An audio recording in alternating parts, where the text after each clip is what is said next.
Hello friends, Tanya here, and I get to participate in Stamptember for the first time ever. I'm going to be playing with the Trinity Stamps collaboration.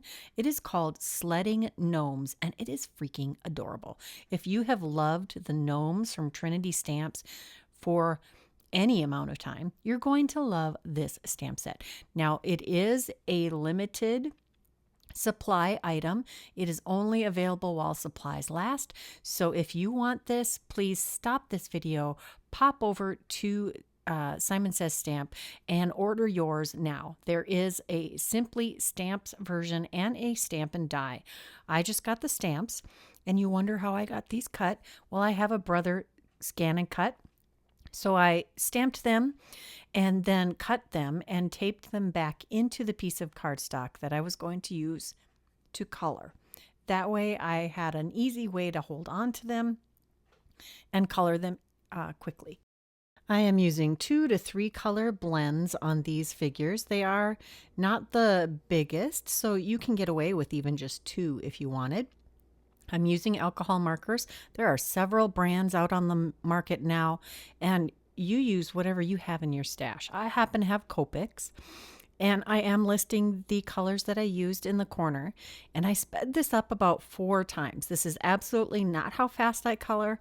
It does take time and precision, and you know what? I need to start wearing my cheaters because yeah, getting to be that age.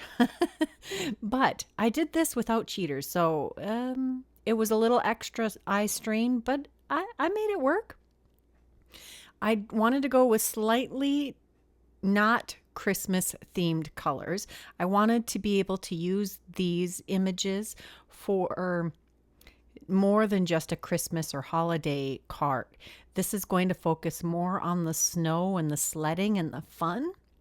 And there's going to be a few techniques in this video to help you really latch on to that snowflake theme. My gnomes have a little bit of a tan, and the wood from on this sled is going to match the trunks on the trees. I don't know about you, but I love these gnomes. They are so stinking cute. One of the biggest features for me is that they are mainly their hat and their beard, so they aren't very complicated to color. And these gnomes can be found to be doing all kinds of things, featuring activities for all year round or for specific holidays. There are a variety of different scales also. These are on the smaller side of the scale for the Trinity Gnomes, but again, I think they are so cute. There are lots of gnomes out in the Stamposphere, and there are different styles. I really like the style of these gnomes, and I was not a lover of gnomes at all until I started working on the Trinity Stamps design team. Then they really, after I played with them for a while and saw all the cute little stamp sets with the gnomes, I really grew to love them. Now, this reindeer I don't actually end up using on the card today, but I thought I'd leave the coloring in. I did make a mistake when I was coloring his face.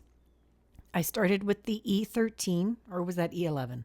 Either way, it is not a color I meant to use. I meant to use one of the E20s, which is what I used to color the rest of his body.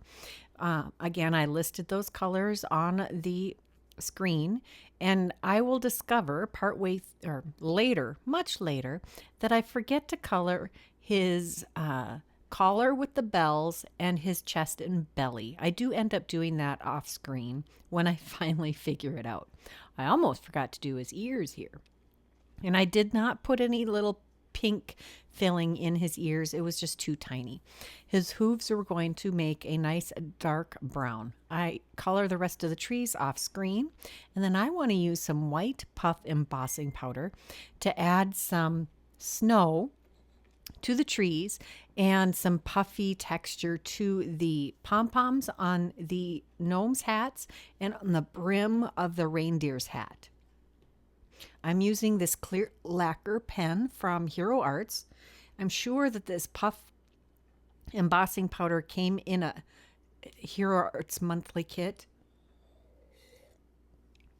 with the lacquer pen. You used to be able to buy those in a kit together. It's similar, the lacquer pen is similar to Glossy Accents, but you use whatever you got in your stash. Brutus Monroe has a puff embossing powder also. It's called Marshmallow Puff. I will have both of those linked in the description box below. I did go right to heat setting this one small tree, and you know what? That clear lacquer bubbled right up. I waited for it to cool just a few seconds and smooshed it back down a little bit. And then for the rest of them, I waited until the clear lacquer dried before I did my heat embossing. And they turned out gorgeous. Next, we're going to take this A7 Snowflake Frame Die Set. These are 2 pieces from that die set. I've taped them together, and I'm going to use some brushed white cardstock, die cut that, and then we're going to use the Modern Embossed Edge A7 stack. We're going to take the largest die and this die that actually is the right size to cut the center out so it'll be a matching frame to put behind the snowflake frame. So I did the 5x7 frame first, or layer, and then I lay the snowflake frame die in and the die I want to make that coordinating hole. And I use the pokey end of my pickup stick to mark the paper where I need to line up this die before I tape it in place and run it through the die cut machine. This way, this hole is going to be in the right spot for it to be adhered behind the snowflake frame. You could use a pencil, you could use all kinds of things. Next, we're going to use the Slimline, I think it's Forest Border, if you search for this. And we're going to use this die to create snowbanks using 3 different papers. We're using this white glitter cardstock, and then I'm going to fiddle with placement a little bit, and another layer in the brushed white cardstock. And the last layer is going to be white cardstock. Now I'm fussing with this to get my angles right so I know where to cut each layer. And then I'm going to take some tear and tape or whatever kind of dry adhesive you've got handy, because glitter cardstock does not really like to stick to things. So we'll take the brushed white cardstock, adhere that to our glitter cardstock. We'll take our white cardstock and adhere that to the top here. And we can use liquid glue with that because that will stick easily. And now we're going to figure out exactly where we want that to sit inside of our snowflake frame. I flip over the snowflake frame and I lay this piece of layered cardstock inside of it. I'm using the straight edge of the frame and my T-square ruler to mark some estimates of what I need to trim off for this to fit in here well. Now I haven't added the extra cardstock shims to my snowflake frame yet, so I don't know exactly the amount of paper I need to trim off, and I'd rather have a little more than I need than not enough. So I'm going to trim this just a smidge larger than what I think I need, and we'll trim off the rest later. Now that I have our snowbanks all assembled, it's time to figure out the rest of this background. We're going to take a piece of white cardstock that's cut just a little bit smaller than the snowflake frame, and we're going to use some Salvage Patina Distress ink and an ink blending brush to add some color to the top portion of this cardstock so we have a sky background. It can be splotchy, that's fine. It can look like a bit of a cloudy sky. And we're going to add some Distress Mica stain in Wonderland. This is one of the new Christmas colors. It is gorgeous. A little more teal, I think, than the Snow Flurries. And next we're going to use some glitter or some grit paste in Snowfall. This stuff is so pretty. It genuinely looks like snow when it's dry. And I have a big tub and I have this small tub. I got the big tub this year, not realizing I still had this small sample size that I used a little bit last year, but not nearly enough. and it was still quite usable in this container. Well, I'm going to not worry about using up my supplies, and I'm going to generously apply this to the white cardstock layer of snow.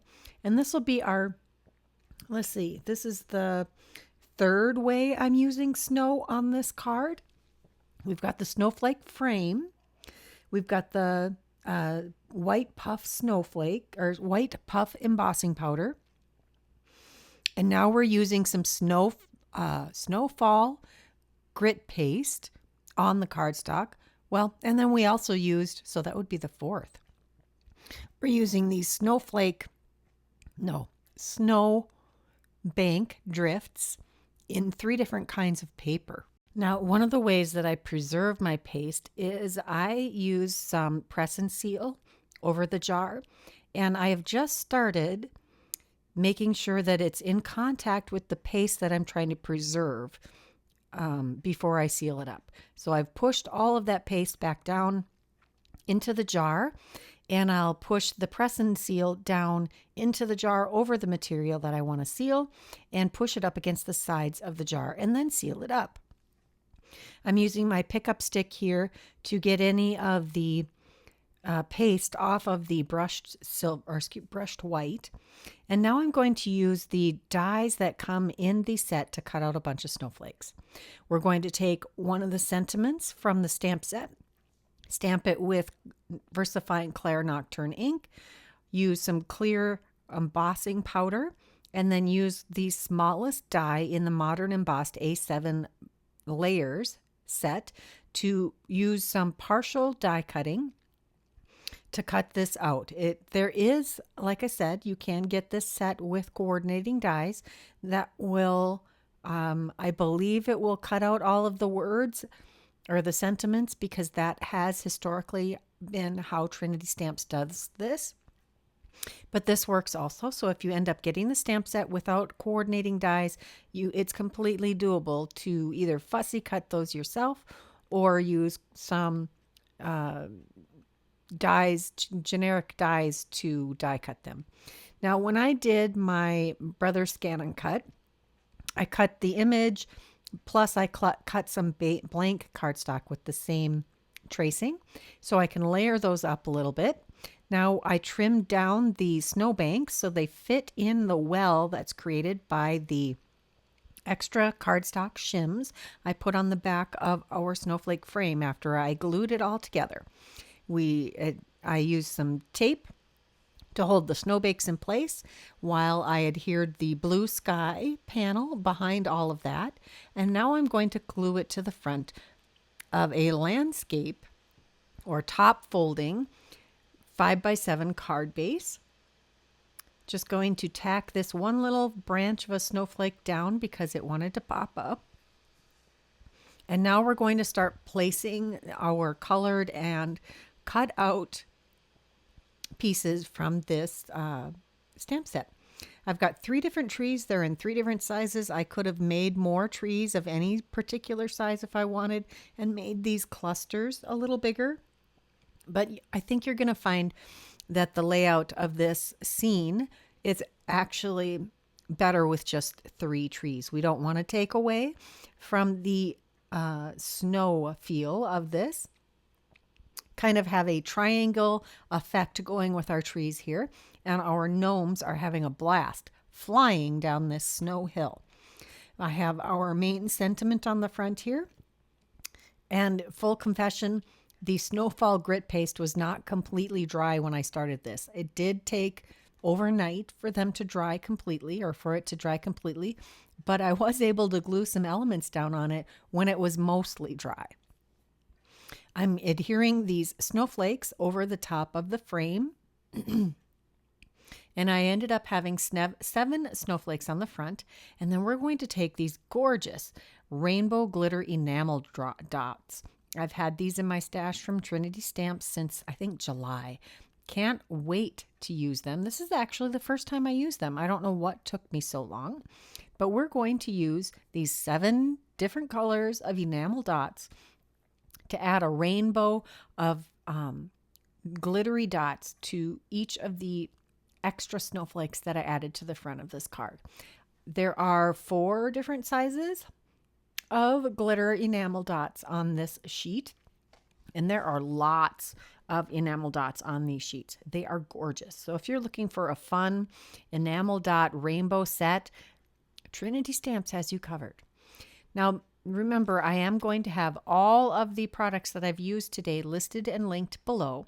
I am not affiliated with Simon Says Stamps, so the only link I will have, if I can get it ahead of time, is the link to the Trinity Stamps collab stamp set. Everything else will not be through Simon Says Stamp, but you're welcome to find most of it there.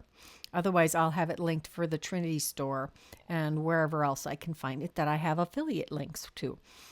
Now, affiliate links don't cost you anything. If you click on one of my affiliate links and then make a purchase of anything in that store, then I get a small percentage of that purchase. Again, no cost to you, but it does help me continue to do all of these videos. And if you'd like to support me, that is a perfect way to do that. I'm actually going to add some glitter enamel dots. No, these aren't glitter. These are holographic. These are the glossy holographic enamel dots, and they're pretty flat. They're not as flat as a die cut, but just a pretty close. And since this card has so much dimension on the front, I felt like I could treat myself and put some enamel dots on the inside of our card. I had taken another sentiment, stamped and embossed it, die cut it, and a couple of extra snowflakes and added those to the inside of the card. That is my entire card. I hope you enjoyed it. I hope this video showed you a few ways that you can use the supplies in your stash to do some fun scene building. I would love to hear your favorite part of this video. Please leave me a comment below. Subscribe if you haven't done that. Give this video a like and check that description box below for all of the products that I used today. Until next time, here are a couple more videos I thought you might enjoy. Bye-bye.